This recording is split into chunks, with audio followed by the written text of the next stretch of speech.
So this is part 3 of our blueprint discussion, and we're going to wrap it up with this video.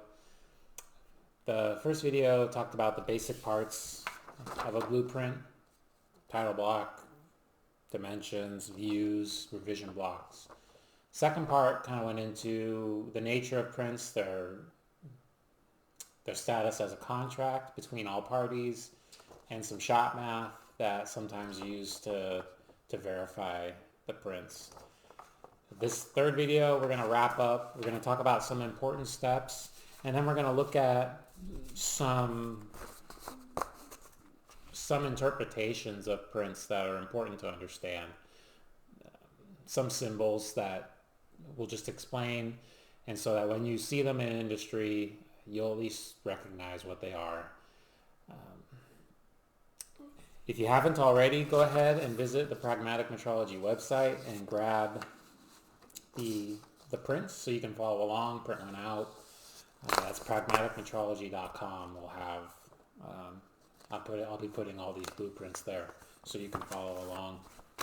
So let's continue with section number 4 of this video, the important steps.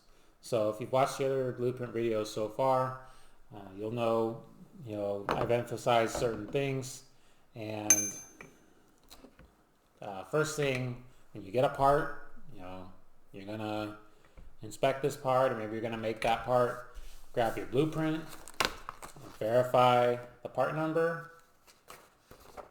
PM-02, revision A2.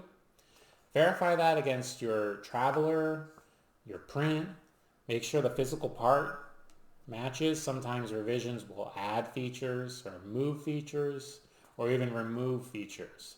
So if you get the wrong revision, sometimes it can be very obvious that something doesn't line up. When you get your blueprint, verify you have the right number of sheets and any other documents you might need. The blueprint or the router, job traveler, it may reference other documents that you need to do this job. It may reference specific tools, additional instructions, additional requirements. For example, a finish on a blueprint may be stated with just 1 or 2 words, use this finish, but your requirements for inspecting that and defining those requirements might be on another document. So it's not uncommon. And then number 2, when you have your title block, go ahead and review the standard tolerances, what GD&T standard they're using, what year it was called out, what scale the part was printed at. As I mentioned, I don't recommend you actually hold your part up and say, yeah, it looks good enough. That's not the point, but you can do that for a quick check to see if the part's finished, to communicate something. Look, it's not, I can't even get it to line up on the print. It's so out of place. So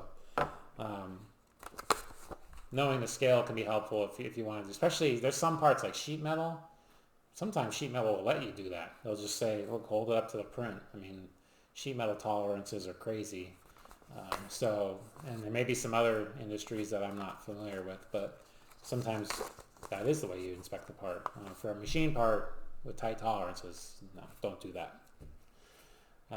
Check out the notes. The notes are always important because the notes are something that is being emphasized about the part. These notes and on the prints that I have as an example are not very important because it's just noting that you can use many different manufacturing methods if you want to. Check the material. So material of parts is usually controlled. They want it to be a certain steel, certain aluminum, certain plastic. They all have important properties. And if you grab the wrong material, then you may have made the part correctly, but it's not going to be usable. Verifying the material usually means verifying the certifications that come with the material. So you won't necessarily be testing the material, but you want to verify that, yes, this material came from this lot, and this lot is certified by the supplier to be this specification of material. Surface finish or coating, if you're supposed to have a special surface finish, sometimes that gets overlooked, or a special coating. Masking You know, if there's threads involved, if there's certain assembly surfaces involved, they may want to mask those off. And you're going to look for bleed, look for anywhere where the peeling came off, and look for, make sure that they masked it correctly.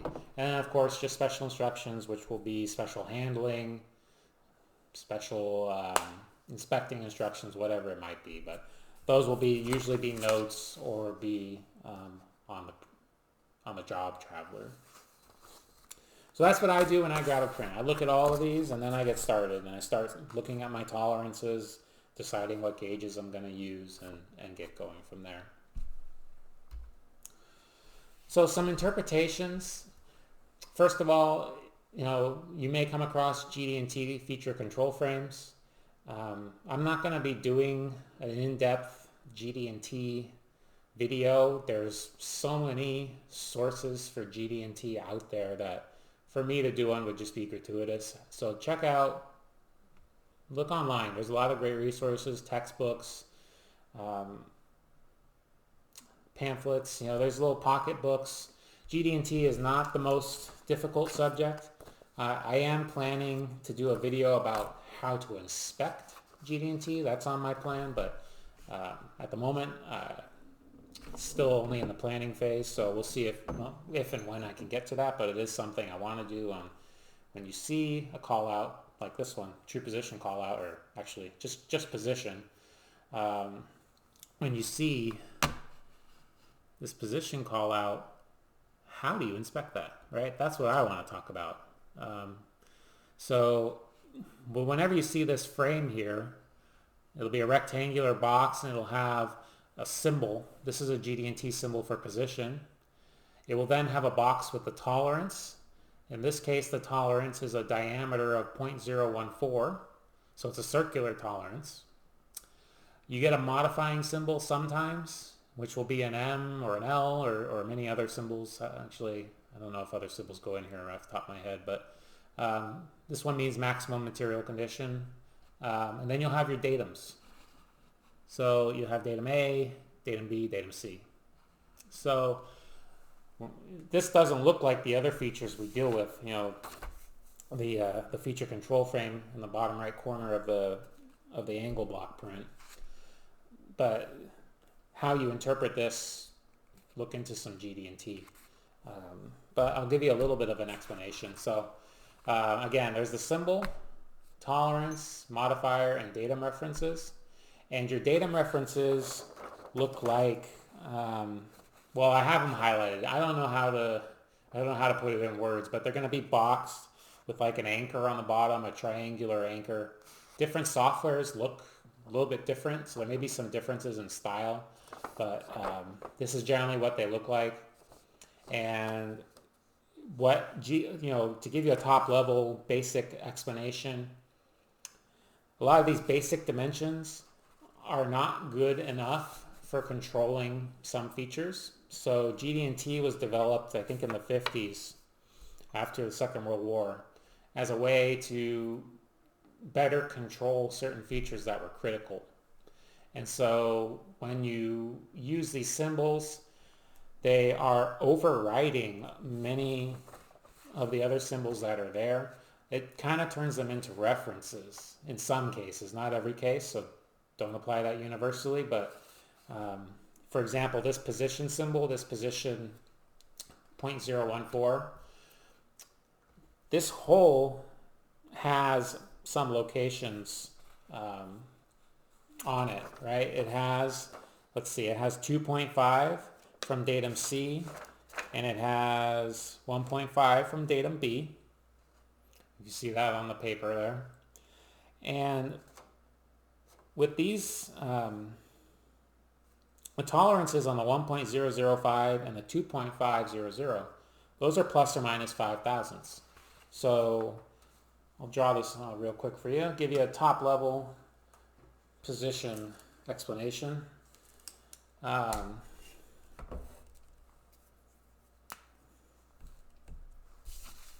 draw this out. So I just promised you I wouldn't give you an in-depth explanation, but I'm about to do that anyway, at least just for this video and just for this hole.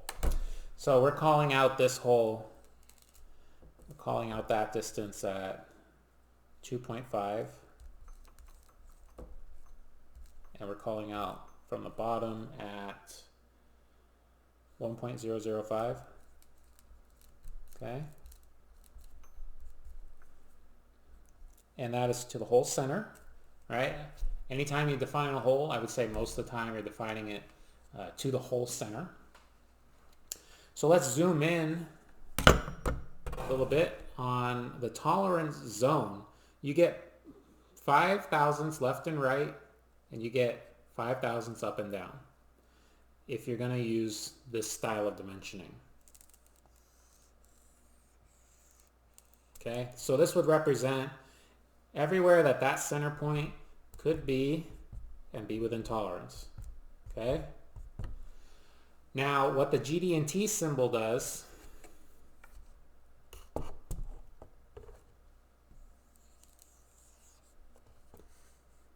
the true position symbol at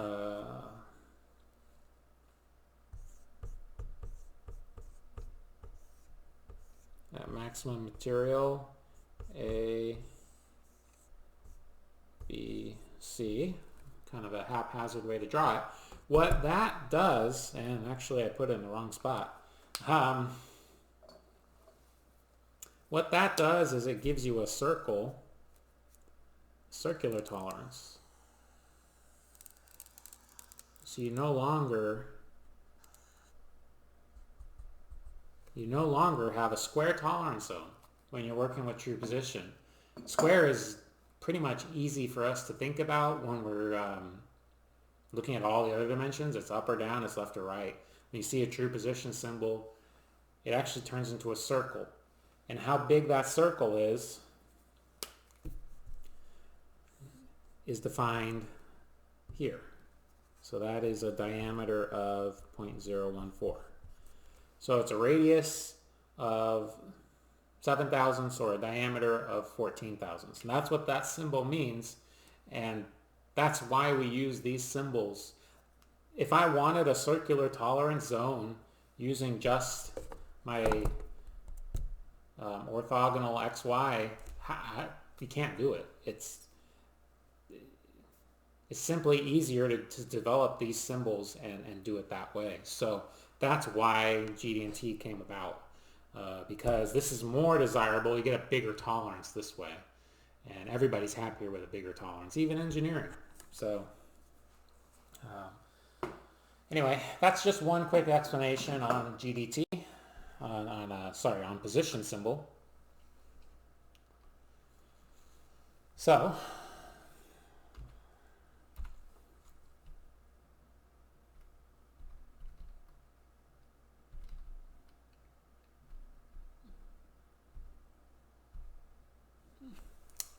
as I said, whenever you see this frame, there's 12 or 14 GD&T symbols that might replace that position symbol. And there'll be different tolerances.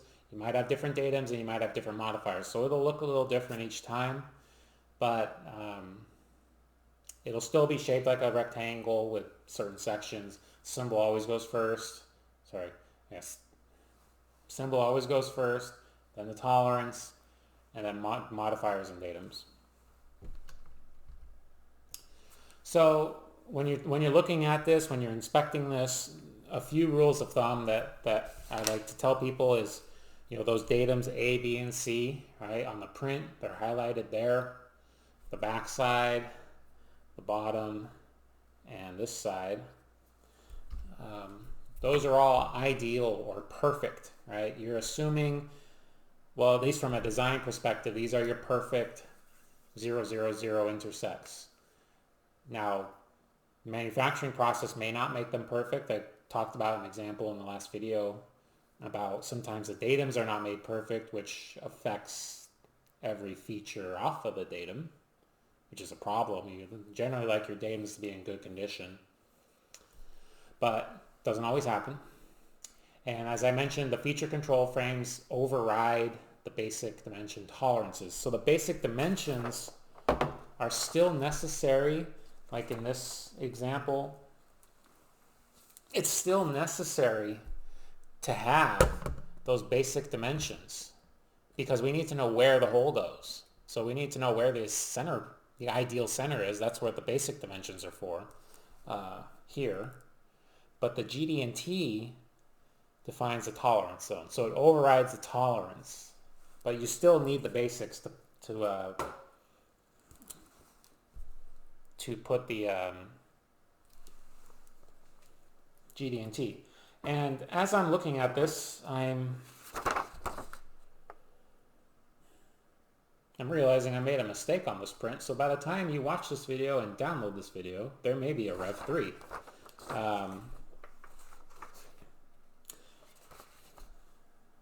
There may be a Rev 3. I can't show you on the monitor with the print. So what is the mistake I made? If you're experienced in position, you're experienced in GD&T, you'll already know what mistake I made, and I'm feeling a little embarrassed I didn't notice until now. But what I should have done on the print is that because I added this position symbol at the end as a way to demonstrate a revision box for this video, I forgot to. It's common practice. It's GD&T practice to put a box around our basic dimensions, which is something I didn't do. If you take a look at our print,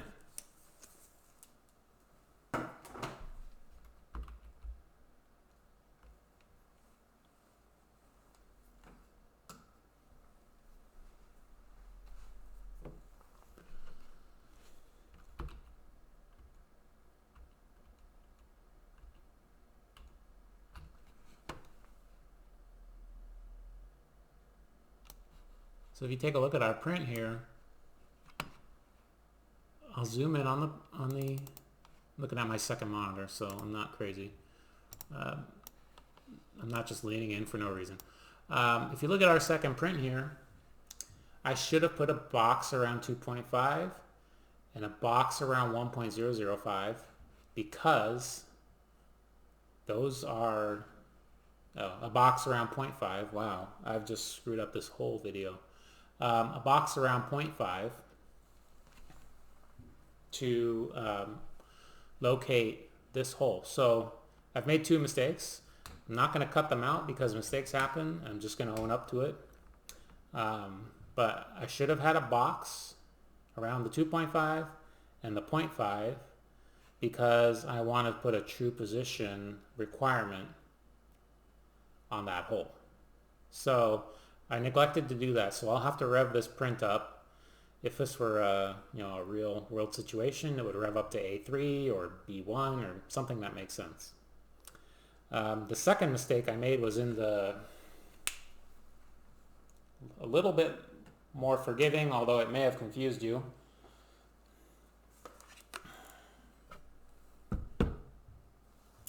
When I copied down this dimension here, I just copied down the wrong one. So hopefully you can forgive me for that one. It should have been 0.500. So when you put a GD&T tolerance correctly, it should look something like that, and you'll have a circular tolerance zone.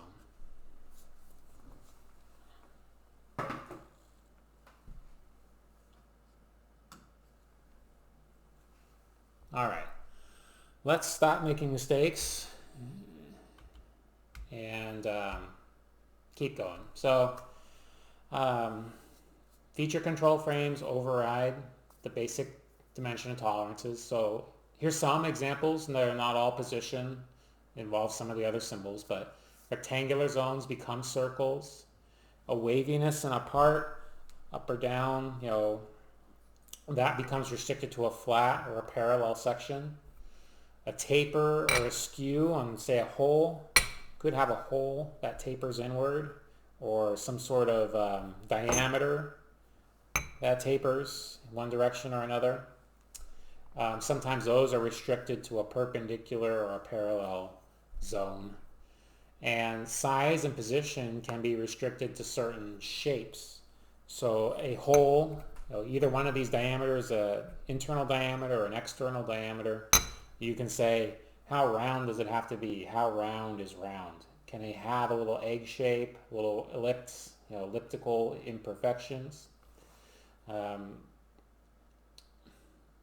most manufacturing, the faster you make the part, the more of this kind of error you get. And so we control it with a circularity or a cylindricity call out. And that restriction feeds back into the manufacturing method so that it can pass, and it feeds into the inspection method so you can verify it. So feature control frames are really important. And this is kind of an aside, this last bullet point here, GD&T is frequently abused and misunderstood. I did this for 5 years and I never met, you could get 5 people in a group together all looking at one print, and you couldn't get any one of them to agree on anything related to the GD&T sometimes. It's a tricky subject. The standards that get published, the standards Y14.5 2018 or previous standards or international standards, they publish them with examples. They publish them with examples that kind of look like this part. But the examples that get published are just widgets. They have not a lot of function. They certainly try to pick an example that everyone will understand. So, a shaft, a bearing sleeve, a milled part with holes for bolts. They'll pick those as examples, but a real product, a real manufacturing situation is going to have more complexity most of the time. If you're using GD&T, you're using it because the part is complex or the final assembly is complex. And there hasn't been a lot of standardized training. Not a lot of people read the official documents. They're not free. They're not published for free. Your company has to buy them or you have to buy them. So there's a lot of books that tell you what to do when you see them. But then you've got a lot of people who've been trained through tribal knowledge. I learned from a bunch of people. I've also learned from books and from classes, and I've always gotten different information. And I've gotten it from people I respect and trust. 2 people that I respect and trust have a different interpretation, and then I have a different interpretation. So GD&T is going to be one of the more tricky parts of your career, and people are very opinionated. They're very confident sometimes in what these symbols mean, how to achieve them, how to inspect them, how to apply them, right? Sometimes they're applied wrong. There's sometimes, as an engineer, I can say it's not always clear, what's the best way to use the symbol to achieve what I want? You do your best, and sometimes, hey, people make mistakes. There's millions of engineers out there making prints. So this is kind of an aside just to let you know, this is going to be an area of discussion where you're going to want to clarify things and maybe a source of headaches. Going into the training, I mentioned I'm an engineer. I don't even remember GD&T covered in my classes. Now, this is not to say that they didn't cover it. I'm not saying that. It's more of a reflection of, if they did cover it, it didn't make a lasting impression. And engineers have all kinds of coursework, right? We've got mathematics, chemistries, materials, physics, and our engineering courses, right? Our design courses, our thermodynamics.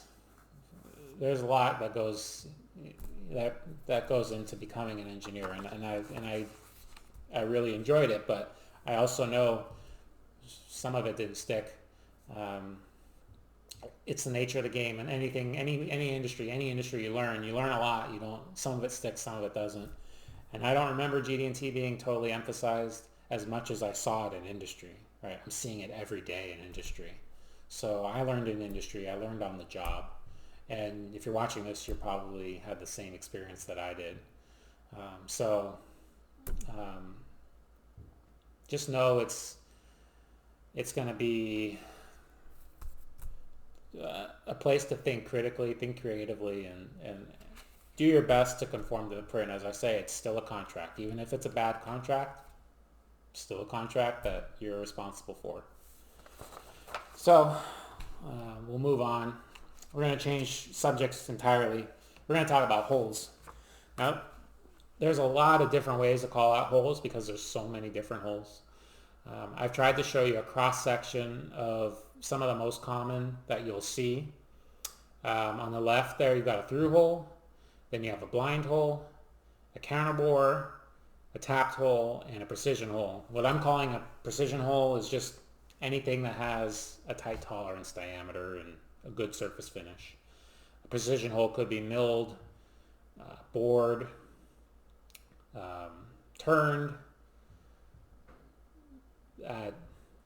I'm not a complete expert on machining, but boring bars or reamers, end mills, anything that leaves a good finish and leaves a precision tolerance.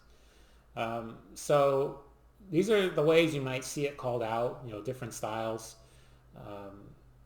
Just know, like for example, the counterbore, there's a 397 through wall. There's a 625 diameter on the top side that goes down 375. The tapped hole, they're going to call out the thread requirements. So this thread is required to be a 3/16 UNC Class 2B. I'm planning to do a video on threads where I'll talk about, the thread tolerancing. Class 2B is the standard tolerance. There's nothing loose or tight about it. So that gives you some requirements, just seeing 2B. The precision holes will have a tighter tolerance. It will have a plus or minus association with it. Maybe it'll be unilateral. It might just be a plus. It might just be a minus, which we're going to talk about soon. So for holes, when you're talking about holes, there's some unstated sort of industry accepted parts of inspecting a hole. First of all, a blind hole should not break through. So I drew this blind hole, this second one there, stopping short of poking through for a reason, because it's not supposed to poke through unless it's called that way.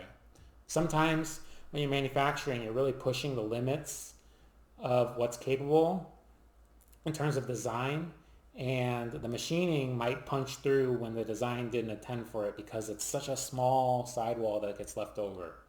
So you'll want to look for that, because it might be the machine did exactly what it was supposed to do, but the tip just pokes through.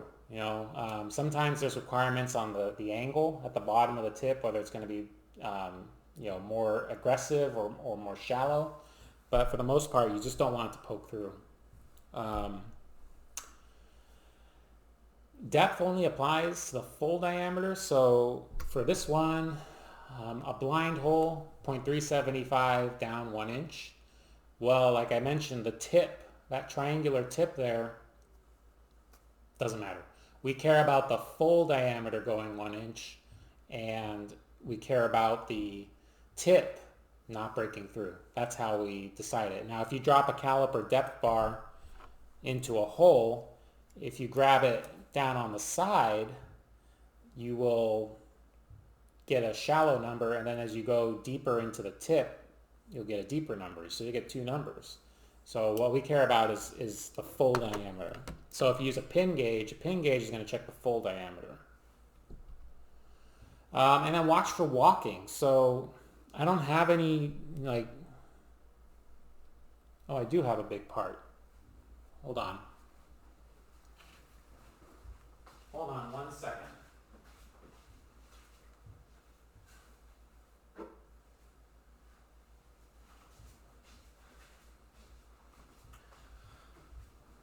So sometimes when you're making a part out of metal, or it could be any other material industry.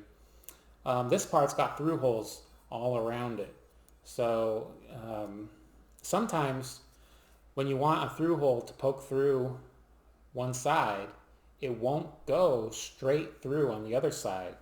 Instead, we kind of call it walking. It'll start to poke through, and then it'll go at an angle and poke through at a location you didn't want it to. So the way to check for that is to check both ends. Because both ends need to be in tolerance. It's drawn, it'll be drawn to be straight, but a lot of times when you have a void in a through hole and it needs to be the same hole, it might wander off in one direction or another. I've seen it a lot.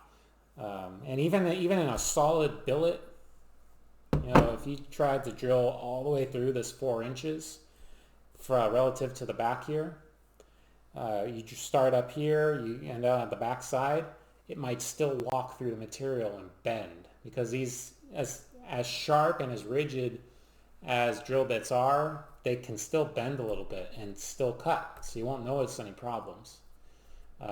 It's probably, this machine metal parts is the industry I've been in, but other industries probably see the same problem. So check both ends when you're looking for walking. For tapped holes, so this part's got a tapped hole. You're going to check it with a go and a no-go gauge, which we have videos about that for checking holes as well as for go, no-go gauging. The minor diameter is optional. So the minor diameter is going to be the through hole diameter. Some places are going to ask you to check it. Other places are really, to check it on every hole is excessive. It won't be stated on the print most of the time, the through diameter for the thread. So most of the time checking with the go, no go thread diameter, pitch diameter is going to be satisfactory. Same thing with crest flank angle, other parts of the thread. As inspectors, even internal, external threads, it's difficult to verify that. You need special equipment, and if it's internal, it's next to impossible. What you can do is verify the cutter on some sort of optical method. But for the most part, we have go, no-go gauging. If all of these things are working correctly, the go, no-go gauge will work. If one of them's off, usually there's an issue with the go, no-go. So those go, no-go plug gauges will check a lot of this all at once. So that's why only the thread pitch, the thread diameter, pitch, and class are called out. None of the other details that went into making the thread. But there's an issue where I've experienced an issue. Cut taps and roll taps. If you're not familiar, a cut tap cuts away at the material to make the thread. And the roll tap doesn't do it that way. The roll tap deforms the material. So it's actually an interference sort of pressure. As it's going down, it deforms the material that's left over into a thread. And those use different through hole diameters. So it's possible to drill your through hole using a roll tap, okay? And then put the cut tap in. And what's going to happen there is you're going to have a very loose thread because there's not enough engagement. So another thing to do when you're checking the hole is, it'll go in. How loose is it, right? How much can you move it around? I've seen it happen. If you do the opposite, let's say we drill with a cut tap, and then we try to tap with the roll tap's going to break. It's going to interfere. So you won't ever, as an inspector, you probably won't get that far. Maybe there'll still be a broken tap in there if they bring it to you. But just remember that even though we're not inspecting the minor diameter or the other features, wiggle that gauge, see how loose it is, and you will be verifying the thread. And then last one for tapped hole, or second to last one, depths are minimums. So if you had a depth 0.75 on that tapped hole there, that's a minimum. Now that 0.75, it gets the same title block tolerance, okay, plus or minus. I probably should have called that as a fractional or as a 0.8 to get the most tolerance. If we were talking about this print, for tapped hole depth, you generally want the most tolerance because it's hard to control, and functionally, does it really matter how deep a lot of the threads go? It doesn't usually matter how deep the bolts or the screws go. So generally, you'll see your biggest tolerance, and might be the fractional one, a 16th. Usually, that's like a rotation of the tap, which is what the machine can control. But those are minimums usually, right? It's not stated. The true stated nature of it is it's plus or minus. It's just like the title block. But most of the time, people want that at a minimum. They don't want the bolt, going short and sticking out. So if you are going to cheat, if you have to cheat, you want to cheat a little bit deeper without poking through, without affecting any other features. If you can do that without affecting any other features, most of the time people won't care. And again, you should probably get the print cleared up. If you're going to have to go deep, just get it cleared up. It's a simple change, and it'll make everything more efficient. So like if this were a real print, I would change it, but it's just an example. And then last one, verify your depth with a ground flat bolt and caliper. So what that looks like, what that looks like is basically you take a bolt, you grind it flat, whatever manufacturer bolt, there's usually a nose on it that you want to grind flat. And when it's ground flat and it winds down, it'll stop. Okay, so it'll stop at the bottom thread. It might be 0.75 deep. It might be a little shallower or deeper, but eventually it'll stop, and you'll have to measure the length of the bolt and then measure how much is sticking out. And because of the tolerancing involved, that's usually a good way to do it. Hopefully you don't have a tight tolerance, because then you're going to be in, there's really not a better way to do it. There are some precision gauges out there that will do depth, but most cases you don't need to use them. I've never needed to use them. I've run into a couple parts where the depth has really been important, and it's been a bear to really control from manufacturing point and from an inspection point. It's been a real pain, so we try to avoid it. Precision holes. So holes with a tightly controlled diameter tolerance. So here's the list. You could do it with a reamer, an end mill, or a boring bar. What you want to look for that won't necessarily be on the prints is you want to look for taper. So as I mentioned, the holes can taper, or the diameters can taper. You want to look for good surface finish on a tightly controlled diameter, because if it's really rough, you might still get a gauge in there and get a measurement, but if it's rough, you're registering on the high points and you're not picking up all the low points, and that may not be good enough. So you want a good surface finish with no chatter. You want to check for form error. So when you're doing a form error check, let's just look at a hole diameter. Let's call it 0.380, and what this means in terms of our title block tolerance, 5 thousandths. So our diameter needs to stay between 0.375 and 0.385. Okay, so when you're checking with your calipers or your micrometers or your CMMs, whatever distance you get here and here, whatever the lows and the highs are, the way I've drawn it, it looks like this is the low. It's a little bit egg-shaped, and this is the high. Whatever those numbers are need to be in this range, okay? Because this is the tolerance we have, every single hole, okay? So whether it's precision or not, but for precision it usually matters, because what if I change that to plus or minus 1. And that becomes 379. And that becomes 381. This is going to be harder to manufacture, right? You're going to need a reamer. You're going to need something more precise. Well, what if I make it bigger? What if I make it 2 inches? Okay, 2 inches, 379. 2 inches, 381. It's going to get harder and harder to control that as it grows. So whether it's an inside diameter or an outside diameter, what you got to do is you look at the tolerance, you figure out your extremes, and you verify every point is in those extremes. So in your head,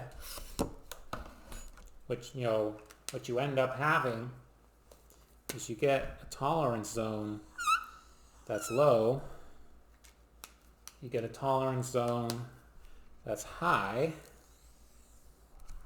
okay?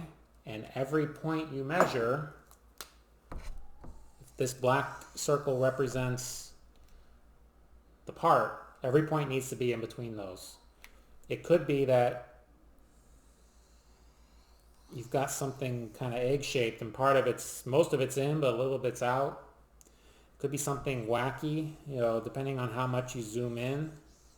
So you want to check multiple places, and I went over a lot of this in the whole inspection video, but so when you get there, we'll talk about it some more.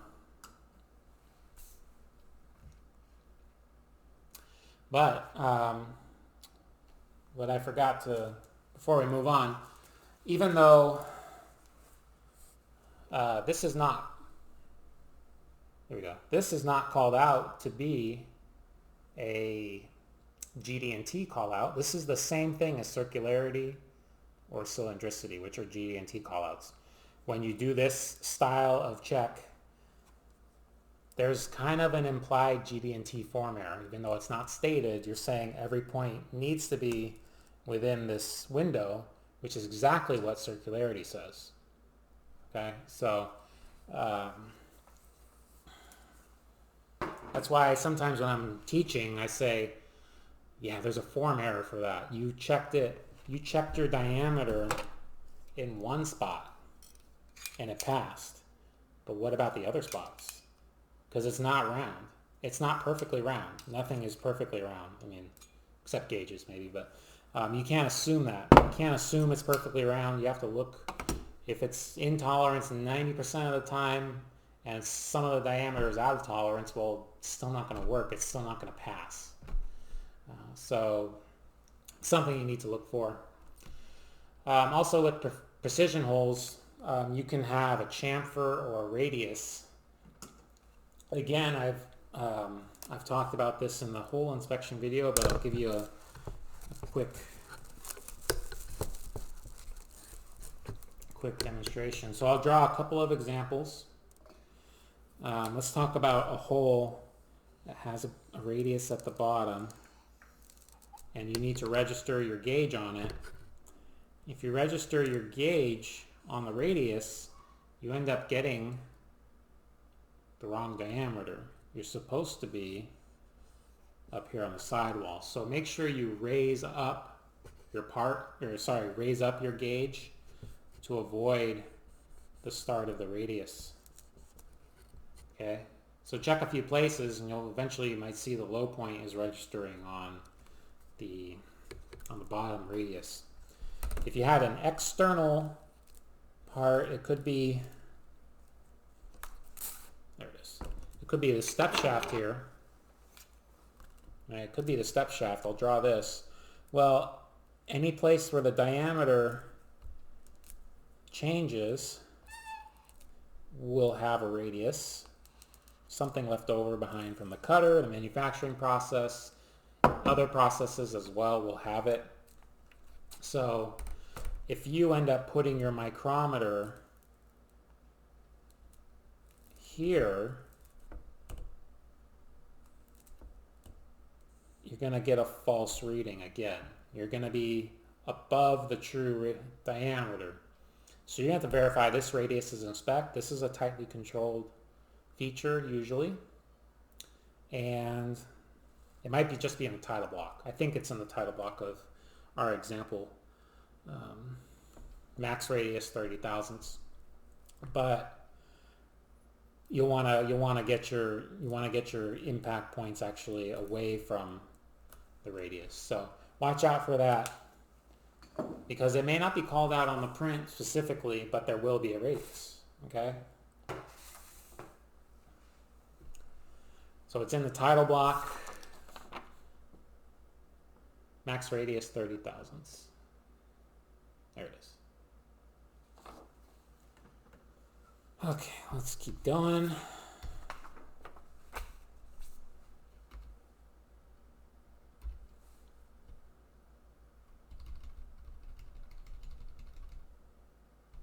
All right, we're almost at the end. Implied form error. This is pretty much what I just tried to draw. So I was drawing it a little early, but as I mentioned, these are some of the GD&T symbols for straightness, flatness, circularity, and cylindricity. And when you see these, there actually is a very strict GD&T requirement.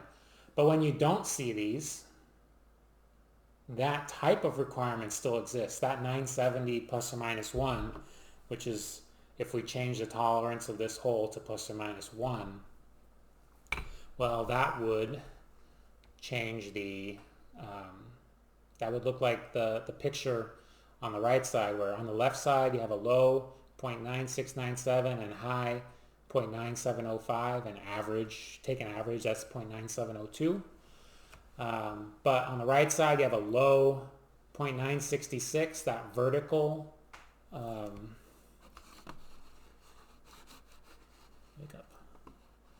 there we go, sorry. This vertical red line represents the low, and that is a 0.966 diameter. This horizontal red line represents the high. It's the same circle, but it's, it's elliptical shaped. And so it is 0.974, but my average is 970, right? So 4 thousandths below, 4 thousandths above, the average becomes almost perfect. So if you're not looking closely, it could be you used your calipers. Hopefully you wouldn't use a caliper on this precision tolerance, but you could have grabbed here and here and gotten 970 with the caliper. Now, you also could have used the CMM, could have used a gauge pin. Only the 966 would have gone through with a gauge pin, so that would have been obvious. If you use a CMM, the CMM is going to tell you the low, high, and the average, but if you don't look at that, if you only look at the average, it's going to pass. So this has a form error of 8 thousandths, and that is larger than the tolerance zone. 8 thousandths is larger than our plus or minus 1. So 8 thousandths definitely means it's out of tolerance. We don't even need to know the numbers. But if you see a variation bigger than the tolerance zone, it's definitely out of tolerance. So this feature fails. So this is an implied error. If you look at the print, it doesn't have it. And 970 plus or minus 1 doesn't have any GD&T with it, but it would fail the print. So next up, unilateral tolerances. A lot of tolerances you see are going to be one direction instead of both. A bilateral tolerance is like plus or minus. Plus 1 and minus 1, plus 5, minus 5. Sometimes you're only allowed one direction. And the convention is usually involved in assembly to guarantee clearances. So your holes are always going to be plus so that you can definitely assemble, and your shafts are always going to be minus so that you can definitely assemble. So just when you see it this way, you get a tolerance zone from it, and you have a new tolerance. That's all it is. So undefined datums are something that they're implied sometimes, but they're not stated. I created this print and I defined the 3 datums. Sometimes prints don't define the datums, right? I did, but as I mentioned, a designer and engineer can do anything at once, and so um, it may not have defined datums, or it may have multiple datums. You may have features coming from the right side, features coming from the left side, and both of them are horizontal requirements. So sometimes you're going to have to go with those implied datums just based on where the leaders are attached, which surfaces they're attached to, and what center points they reach, or what depths they reach. Perpendicularity is also one where every single 90-degree relationship is not called out, right? 90 degrees is implied, and 90 degrees is going to be controlled by the title block plus or minus 1 degree, but you'll never see it called out. It's just implied. Parallelism, the top of the part, the bottom of the part, the right and the left, they're supposed to be parallel, but they're not called out, okay? So there is some undefined relationships that you're gonna overlook for a long time. Then you're gonna think, oh yeah, I never really have verified that this is perpendicular. What if it's not? Is that why I'm failing this part right now? This feature's not in the right place. Maybe it's not perpendicular and I've been taking it for granted. So there are,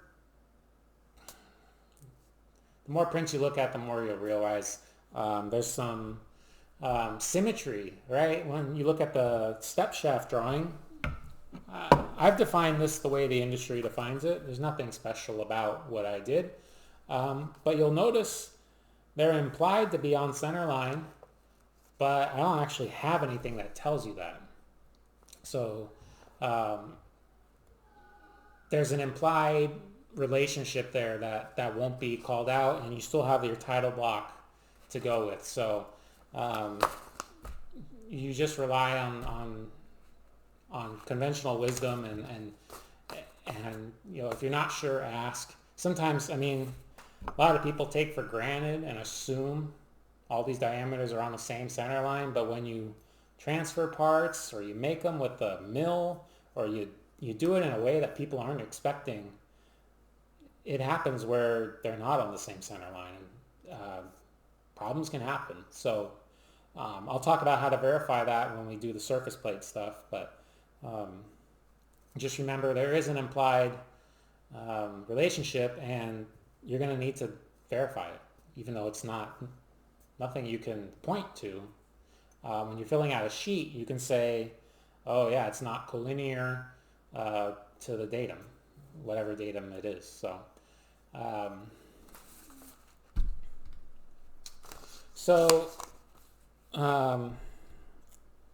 one last thing, I don't have a slide for this, but I actually just remembered, it popped into my head.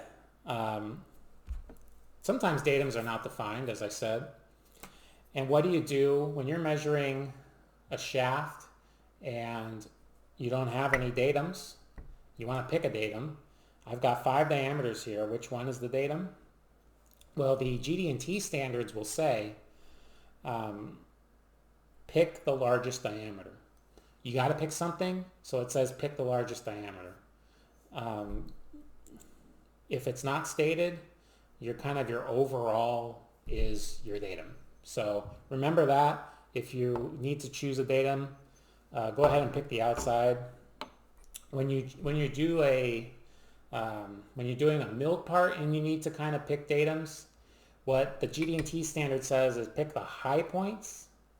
And what that means is you can take a surface plate and take your datum, whatever imperfections are on this surface. When you put it on a surface plate, it sort of gets the high points. The voids are not picked up. The voids are in the part, but the high points are rested on the surface plate.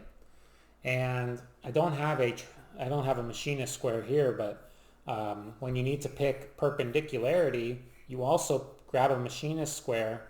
You'll rest it along one edge, and whatever lines up on the other edge becomes your other datum. So I'll be sure to, when I do talk about GD&T, I'm planning to, I'll be talking about that. But for this video, if you don't have datums, you pick the high points by using a surface plate, or a square or an angle block. And in that way, if they're not defined, that's how you're going to have to define them. It's a little more important when you start using more complex features, especially GD&T, like position. It's going to be very important. But if nothing's stated, just try to remember, pick up the high points.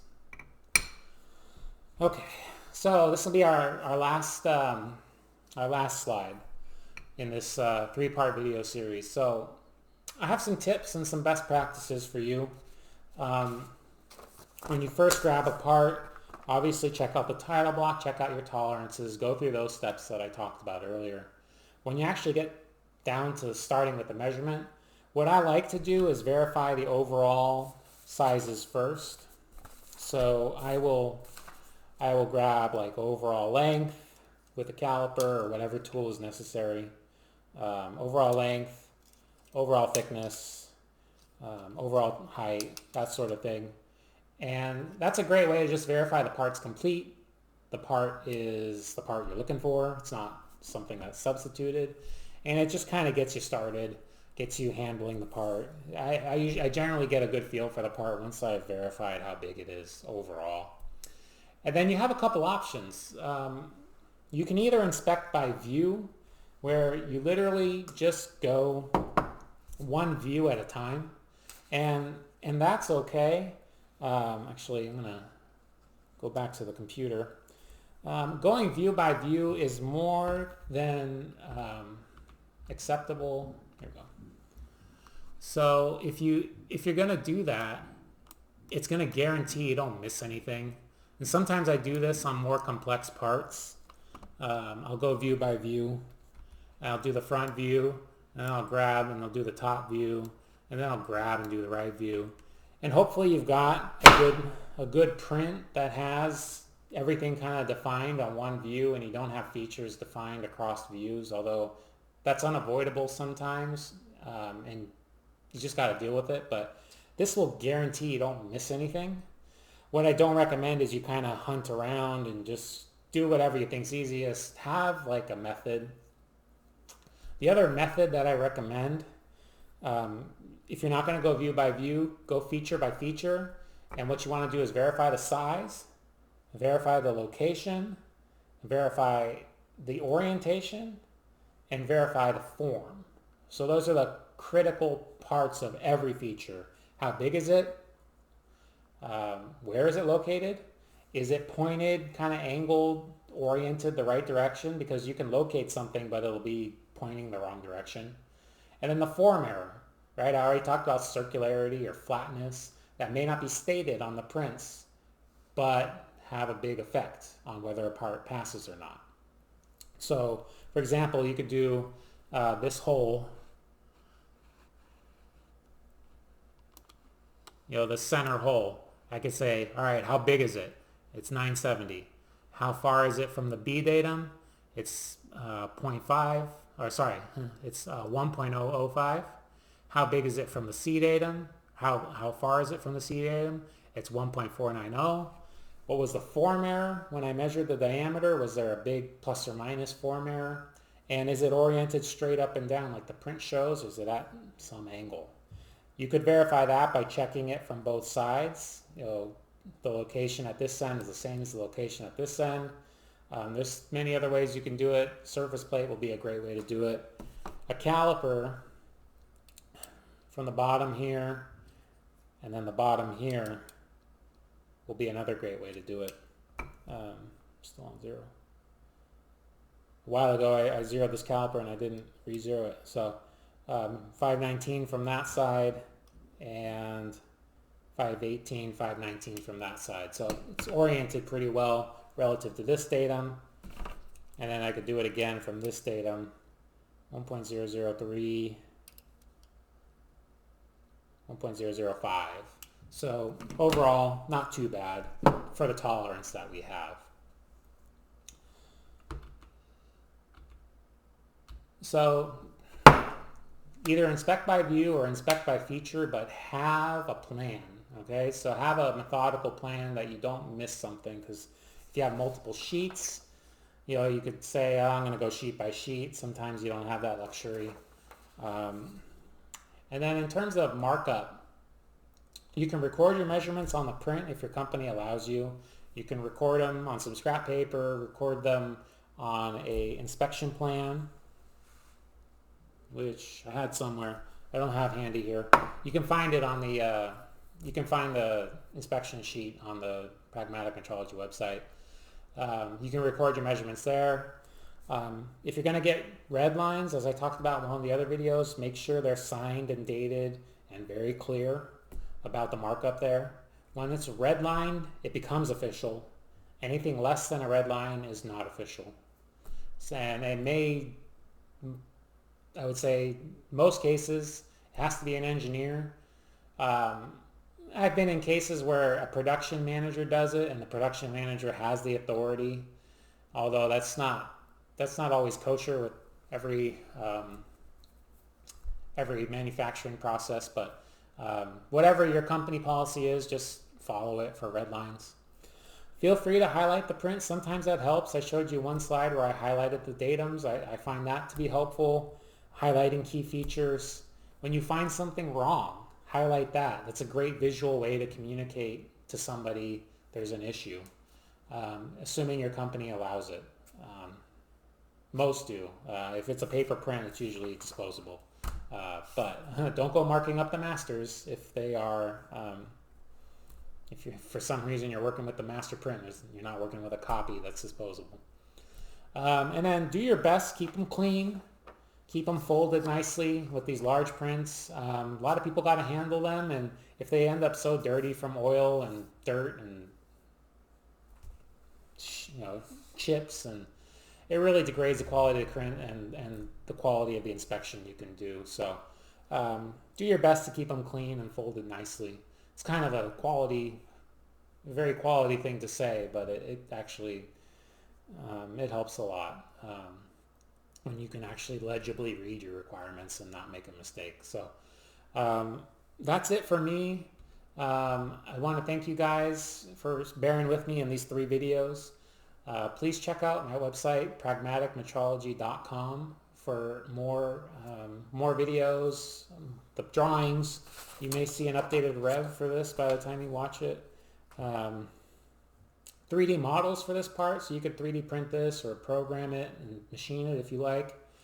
And I need to thank the Laney Machine Technology College for letting me use this part, providing a lot of the equipment, helping me out in this project. They have a great program. They have many courses in manual machining, CNC, metrology and inspection, quality control, CMMs, CAD programming, CAD modeling, writing CNC programs, mechanical drives, and they even offer certificates, associate's degrees, and apprenticeships. So they're connected to local businesses, and if you're interested in advancing your career, the Laney College in Oakland, Northern California Bay Area, they offer classes in the fall, spring, and summer. And I recommend you check it out if you're interested in advancing your career and getting some more education. So once again, thank you. Check out my website, pragmaticmetrology.com, and look forward to seeing you with the next video. Thank you.